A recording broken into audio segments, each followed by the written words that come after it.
আমরা লিটারালি মেঘের মাঝখান দিয়ে যাচ্ছে, পাহাড়ে এত উঁচুতে চলে আসছে ট্রেন যে মেঘের মাঝখান দিয়ে এখন ট্রেন যাচ্ছে। সারিয়াল এক্সপিরিয়েন্স।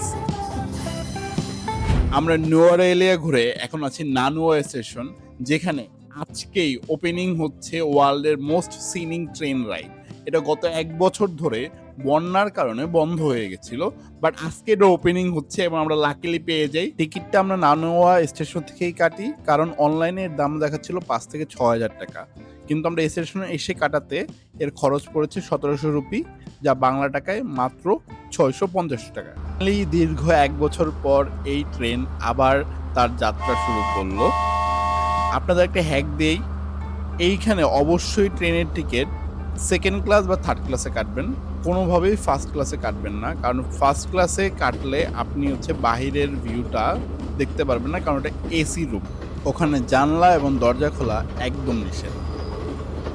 ট্রেন প্রথমে লোকালয়ের মধ্যে দিয়ে যাচ্ছিল, তেমন কোনো স্পেশাল কিছু ছিল না, বাট একটু পরেই আমাদের ধারণাটা চেঞ্জ হয়ে যায়। মানে একটু পরেই যখন আমরা একটা এলিভেশনে যাই, আমরা বুঝতে পারি কেন এই ট্রেন জার্নিটা এত স্পেশাল।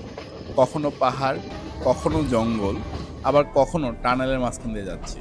মানে আমরা এত পরিমাণে মোমেন্ট পাচ্ছিলাম, আমরা বুঝতে পারতেছিলাম না লাইক কোন, মানে আমরা সিটে বসে থাকতে পারতেছিলাম। আমি আপনাদেরকে ট্রেনের ভিতরের ভাইবটা একটু দেখাই।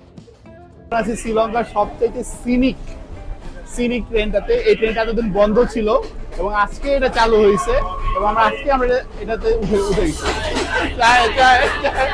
এবং এই জায়গায় চারদিকে দেখেন পরিবেশটাই অন্যরকম। আমরা কেউ সিটে বসে থাকতে পারতেছিলাম না, সবাই জাস্ট একটু পর পর জানালা দিকে চলে যাচ্ছিলাম। আমরা দেখতেছিলাম যে কি হচ্ছে, কি দেখতে পাবো এরপরে নেক্সট। আমরা এরকম করতে করতে চলে এসেছি পাত্তিপোলা। এটা হচ্ছে শ্রীলঙ্কার সবচেয়ে হাইয়েস্ট পয়েন্ট এবং এইখান থেকেই মেইন গেমটা শুরু হয়। আমরা এখন লিটারালি মেঘের কাছাকাছি চলে আসছি। মানে এটা পুরো একদম মেঘ, সে যা দেখতেছেন এটা কুয়াশা না, এটা হচ্ছে মেঘ। মানে আমরা এখন মেঘের মধ্য দিয়ে যাচ্ছি।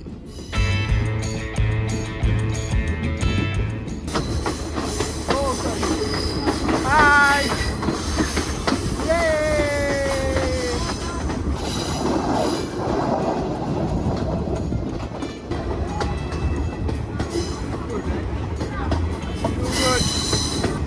আপনাদের মনে হতে পারে আমরা এখন কুয়াশার মধ্যে দিয়ে যাচ্ছি, না, আমরা এখন মেঘের মধ্যে দিয়ে যাচ্ছি। বৃষ্টি হচ্ছে, মেঘের মধ্যে দিয়ে ট্রেনে করে যাচ্ছি। এই চাইতে ভালো ফিলিং আর কিছু হয় আমি জানি না। এবার কিছু অ্যাক্টিভিটি করার পালা। এই জার্নিটা মেমোরেবল রাখার জন্য আমরা এখন কিছু ডেয়ারিং করব।